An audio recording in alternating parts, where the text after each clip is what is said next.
Hello everyone, मैं आचार्य वंदना एक बार फिर से आप सबका अपने यूट्यूब चैनल पे आपका स्वागत करती हूँ। तो आज हम पढ़ने वाले हैं कक्षा 8वीं संस्कृत रुचिरा भाग 3। पाठ का नाम है कंटके नैव कंटकम, जिसका अर्थ होता है कि कांटे से ही कांटा निकाला जाता है, अर्थात जो जैसा है उसके साथ वैसा ही व्यवहार किया जाना चाहिए। तो बच्चों, बहुत ही इंटरेस्टिंग स्टोरी है, आपको सुनकर उसे पढ़कर जरूर आनंद आएगा। चलिए शुरू करते हैं। क्या दिया गया है? तो यहाँ कहा जा रहा है आसीत कश्चिन चंचलो नाम व्याघ्र, है ना। यानी कि कोई चंचल नाम का एक शिकारी था। व्याघ्र यानी शिकारी, ठीक है।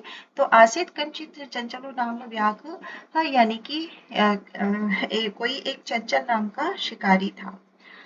पक्षी मृगादिना ग्रहणेन सह स्वीयाम जीविकाम निर्वाहयति स्म। तो पक्षी मृगादि नाम का अर्थ होगा कि पक्षी और जंगली जानवरों, है ना, पक्षी और मृगादि यानी कि सभी जंगली जानवरों को या पशुओं को वो ग्रहणेन यानी कि पकड़ कर, है ना, पकड़ने से सह यानी वह स्वीया यानी कि अपनी स्वयं की जीविका निर्वाहयति यानी कि जीविका चलाता था।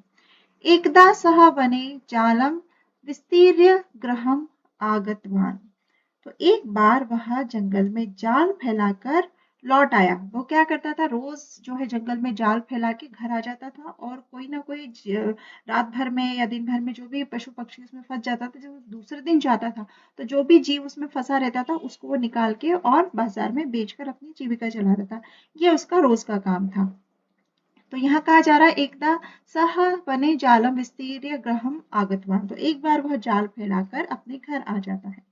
अन्यस्मिन् दिवसे प्रातःकाले यदा चञ्चलः वनं गतवान् तदा सः दृष्टवान् यत् तेन विस्तारिते जाले दुर्भाग्यात् एकः व्याघ्रः बद्धः आसीत्। यानी कि अन्य दिन, है ना, जब दूसरे दिन जब चंचल वन में गया, वो जाल के पास जब वन में गया प्रातःकाल सुबह के समय, तो उसने देखा कि उसके द्वारा, है ना, यदा चंचले गतवान, जैसी वो वन में गया तो तदा सह दृष्टवान, तो उसने देखा यत तेन विस्तारेण, उसके द्वारा जो फैलाया हुआ जाल है उसके अंदर दुर्भाग्य से, है ना, उसके अंदर दुर्भाग्य से एक व्याघ्र यानी कि एक बाघ जो है वो फंस गया है या बंधा गया है ना, या उलझ गया है।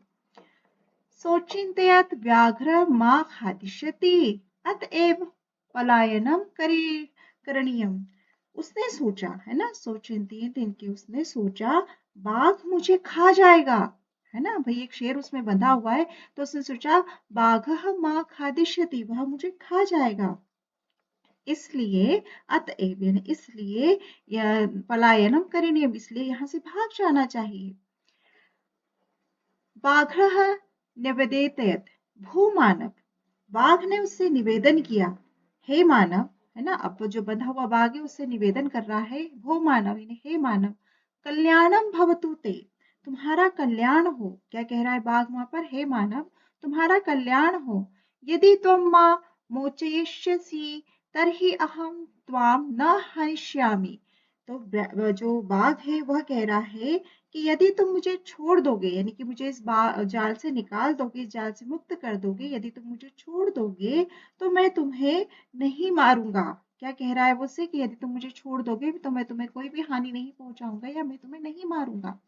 तदा सह व्याघ्रम व्याघ्र जालात वही निरसारयत, और तब उस शिकारी ने उस बाघ को जाल से बाहर निकाल दिया, है ना, उसने उसे बाहर निकाल दिया।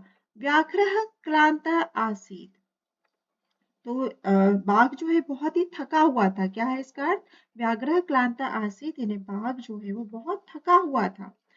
सो अवदत, तो वह बोला, भो मानव कि हे मानव, पिपासु अहम, मैं प्यासा हूँ, क्योंकि रात भर से वो उसमें फंसा हुआ था तो बहुत थक गया था अपने आप को मुक्त कराने के प्रयास में। तो उसने कहा कि पिपासु अहम, मैं प्यासा हूँ। नद्धा जलमानीय मम पिपासाम शमय, नदी से जल लाकर मेरी प्यास बुझा दो। व्याघ्र जलम पीत्वा पुनः, और जब बाघ ने जल पिया तो पुनः, है ना, पुनः व्याघ्र अवदत शांता में पिपासा, फिर उसने जब जल पी करके जो वह शिकारी से बोला कि मेरी प्यास बुझ गई, क्या कहा उसने कि शांता में पिपासा, मेरी शांत जो है, मेरी प्यास जो है वो बुझ गई। संप्रतम बुभुक्षितो अस्मि, अब मैं भूखा हूं। उसने कहा प्यास तो मेरी बुझ गई, अब मैं भूखा हूं। इदानीम अहम त्वाम खादिष्यामि, क्योंकि उसके सामने तो कुछ और ही है नहीं, अब उसे भूख लग रही है तो वो कह रहा है कि अब मैं तुम्हें खाऊंगा। चंचला उक्तवान अहम त्वकृते धर्मम आचरतिवान। अब जो चंचल है वो एकदम शॉक्ड हो गया, है ना। चंचल ने कहा कि मैंने तुम्हारे लिए धर्म का आचरण किया है ना, मैंने तुम्हारी जान बचाई है तो मैंने तुम्हारे लिए धर्म का आचरण किया है। तो वह मिथ्या भणितम, तुमने मुझसे झूठ कहा। त्वम माँ खादी तुम इच्छसी, और तुम मुझे खाना चाहते हो, है ना। मैंने तुम्हारे धर्म का आचरण किया और तुमने मुझसे झूठ कहा कि मैं तुम्हें नहीं खाऊंगा, और अब तुम मुझे खाने की बात कर रहे हो, तुमने मुझसे झूठ कहा। तो मिथ्या भणितम यानी कि तुमने मुझसे झूठ कहा। त्वम माँ खादी तुम इच्छसी, और अब तुम मुझे खाने की इच्छा कर रहे हो। व्याघ्र अवदत, अब जो बाघ है वो बोला, अरे मूर्ख, क्या कह रहा है, अरे मूर्ख है, मूर्ख। शुद्धार्थया किमपि अकार्यम न भवति, वो कह रहा है कि जितना भी भूख के लिए जो भी कार्य किया जाए वो जो है सफल होता है, वो कार्य अच्छा ही होता है। अपनी भूख शांत के लिए जो काम किया जाए वो कोई बुरा काम नहीं होता है। सर्व स्वार्थ समेत, और सभी जो है अपने अपने स्वार्थ में समाहित है, सभी जो है अपना स्वार्थ देखते हैं। चंचला नदी जलम अप्रशत, अब चंचल जो है वो कहता है बाघ कि तुम किसी से भी पूछ लो, तो चंचल जो है वो नदी के जल से पूछता है, क्योंकि वहां तो कोई होता नहीं है, तो वो नदी के जल से पूछता है। तो नदी जलम अवदत, और नदी का जल जो है वो कहता है कि नदी का जल उससे कह रहा है, क्या कह रहा है नदी का जल, कि एवमेव भवती जना मयि स्नानं कुर्वती वस्त्राणां प्रक्षालयन्ती तथा च मलमूत्रादि विसृज्य निवर्तन्ते वस्तुतः सर्व स्वार्थम समेहते। तो यहाँ पर जो नदी का जल है वो कह रहा है कि ऐसा ही होता है। उसने नदी के जल से पूछा कि क्या ऐसा होता है कि जो धर्म का आचरण करे उसके साथ बुरा किया जाए। तो नदी का जल कह रहा है कि हाँ यही होता है। अब वो कह रही है कि लोग मुझ में स्नान करते हैं, जनामयी स्नानम कुर्वन्ति, लोग मुझ में स्नान करते हैं। अब हम स्नान करते हैं तो गंदगी जो है वो नदी में छोड़ रहे हैं। तो कह रहा है, तो नदी का जल कह रहा है कि लोग मुझ में स्नान करते हैं। वस्त्राणि प्रक्षालयन्ति, वस्त्र धोते हैं। तथा च मलमूत्र मूत्रादि विसर्जयति, और मलमूत्र में आदि मेरे अंदर छोड़ करके, है ना, निवृत्ति यानी कि छोड़ करके, वस्तुतः सर्व स्वार्थम समायते, और मुझ में छोड़कर चले जाते हैं। इसलिए जो है स्वार्थ ही जो सर्वोपरि है, अपना खुद का स्वयं का स्वार्थ मनुष्य देखता है। तो हमने तो यही देखा है कि जो स्वार्थी होता है वही सबसे बड़ा है। चंचल वृक्षम उपगम्य अपृच्छत, अब वो चंचल जो है वृक्ष से पूछता है ना, वृक्ष के पास जाता है और उसके सामने खड़े वृक्ष से पूछता है। वृक्ष अवदत, अब वृक्ष भी कहता है, मानवा अस्माकं छायां विरमन्ति, यानी कि मानव जो है मेरी छाया में विश्राम करते हैं। अस्माकं फलानि खादन्ति, और हमारे फल खाते हैं। पुनः कुठारे प्रहत्यम अस्मभ्यम सर्वदा कष्टम ददाति, है ना। और फिर भी हमारे जो है मानव हमारी छाया में रह विश्राम करते हैं, हमारे मीठे फल खाते हैं, और फिर भी कुठारे यानी कि कुल्हाड़ियां चलाकर, प्रहार करके, और सदा हमें कष्ट देते हैं। यत्र कुत्रपि छेदम, और यहाँ वहां हमें कुल्हाड़ियों से प्रहार करके हमें कष्ट देते हैं और हमें कहीं से भी काटते हैं, है ना। और तो इसलिए जो है सर्व स्वार्थ समाहित, कि स्वार्थ में ही सब कुछ समाहित है।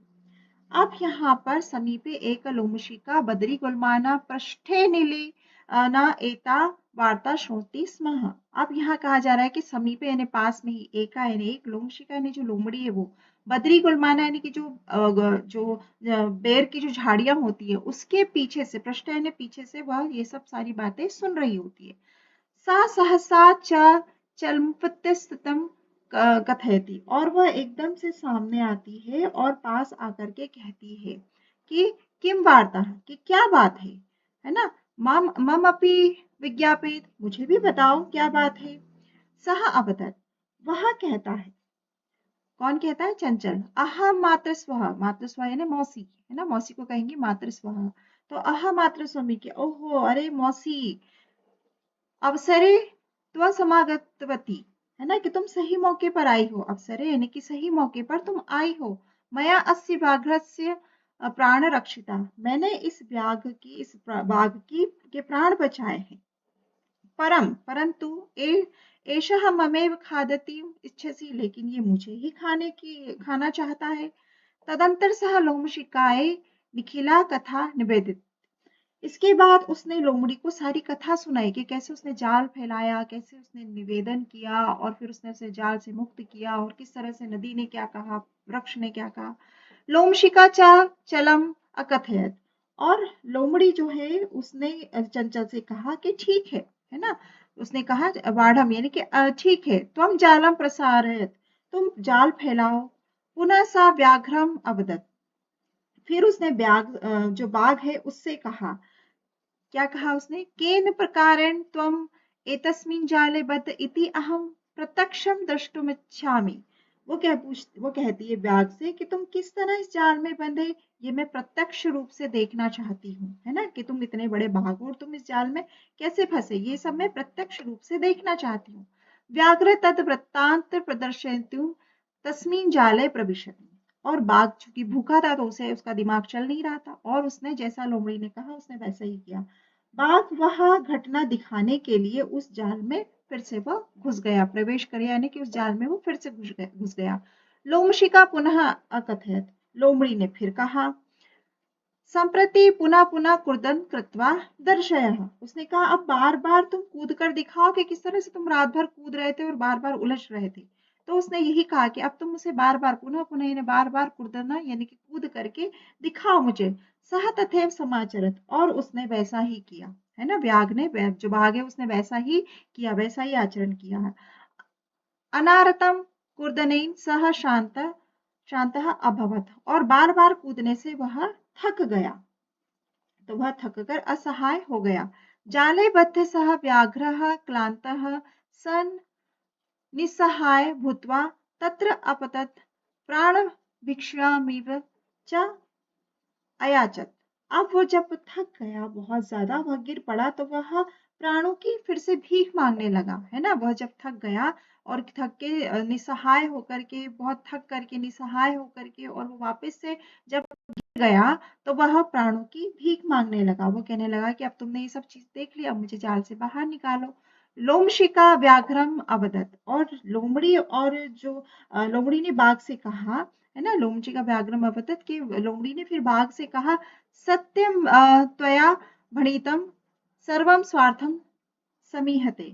फिर लोमड़ी ने कहा कि तुमने सही कहा था कि जो सर्व सब कुछ जो है वो स्वार्थ में ही समाहित है, और इस तरह से जो जाल में जो फंसा हुआ था, है ना, जाल में फिर से उसे बंधा हुआ देखकर शिकारी बहुत, और शिकारी और लोमड़ी दोनों बहुत प्रसन्न हुए और दोनों जो है अपने अपने रास्ते चल दिए। और उससे यही कहा अंत में कि तुमने सत्य कहा था कि स्वार्थ में ही सब कुछ समाहित है, यानी कि अब हम अपना स्वार्थ देखेंगे, तुम जैसी स्थिति में थे तुम वैसी स्थिति में रहो, अब तुम्हें यहाँ से निकालने वाला कोई नहीं है, क्योंकि तुम्हें फिर से निकाला जाएगा, तुम फिर शिकारी को अपना भोजन बनाओगे, तो इसमें शिकारी की क्या गलती। तो इसलिए बच्चों, जो जैसा हमारे साथ व्यवहार करता है हमें भी उसके साथ वैसा ही व्यवहार करने में कोई बुराई नहीं। तो मुझे उम्मीद है कि ये पाठ आपको बहुत अच्छे से समझ में आया होगा।